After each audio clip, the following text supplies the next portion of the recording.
Camarades, comme chaque année, le monde du travail se réunit en ce jour symbolique. Pourtant, cette année, le 1er mai n'est pas un 1er mai comme les autres. La crise sociale et économique que nous subissons de plein fouet fait que ce 1er mai doit, plus que jamais être, un 1er mai de combat et de rassemblement de toutes les forces de gauche, je dis bien de toutes les forces de gauche.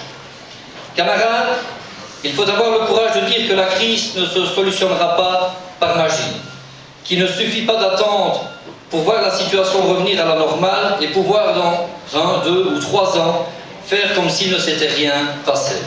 Et cela pour une simple raison. C'est que cette crise n'est pas un accident de parcours. Un de plus? Non, bien au contraire. Cette crise prouve que jamais on ne pourra construire une société égalitaire, solidaire et fraternelle quand domineront l'égoïsme, la concurrence et l'individualisme. Camarades, le capitalisme nuit gravement à la santé. Ceux qui l'espèrent sont également responsables de la fermeture de milliers d'usines, du chômage de millions de travailleurs et de la dégradation des conditions de vie de la majorité des individus vivant sur cette planète. N'est-il pas surprenant, pour ne pas dire plus, d'entendre les libéraux wallons répéter sans arrêt que la Wallonie va mal à cause des socialistes? Ce qui est faux, et passer sous silence que le monde entier est malade à cause du modèle de société qu'ils prônent, eux, les bien-pensants de la droite. Au mieux, ils sont myopes, les bien-pensants de la droite. Au pire, ils sont tout simplement malhonnêtes, les bien-pensants de la droite. Car c'est bien le libéralisme et son laisser-faire qui a permis le développement du capitalisme. L'ampleur de la crise sociale nécessite des mesures radicales. Camarades, il ne faut pas croire qu'une crise mondiale doit n'avoir qu'une solution mondiale. La région wallonne, par exemple, est un niveau de pouvoir approprié pour mettre en œuvre un véritable plan de relancement. Pas un de ces plans où les sommes dégagées ne servent qu'à renflouer des banques privées. Parce qu'il est inacceptable que la relance se fasse sur le dos des travailleurs. Je suis partisan d'un véritable plan wallon de relance sociale, fait de mesures concrètes, réalistes et réalisables.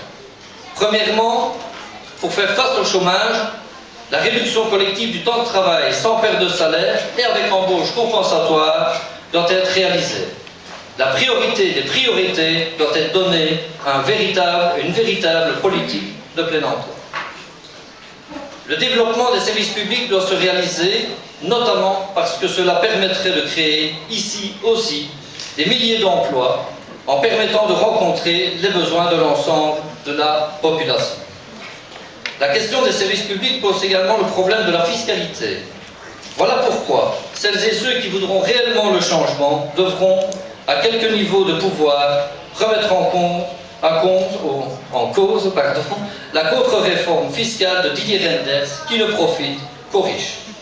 Voilà pourquoi il nous faut exiger une fiscalité directe fortement progressive.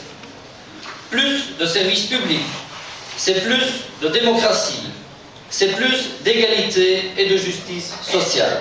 Mais c'est également moins d'argent pour les spéculateurs, moins d'exclus, moins de pauvreté. C'est parce que la Wallonie a le cœur à gauche qu'elle peut jeter les bases de ce projet de société, qu'elle peut être l'exemple à suivre. Camarades, j'ai dit que ce 1er mai n'était pas comme les autres, et c'est vrai. La situation est dramatique. Cependant, nous pouvons faire que ce 1er mai soit celui du changement. Nous pouvons aujourd'hui exiger cet autre monde et apporter notre pierre à l'édifice.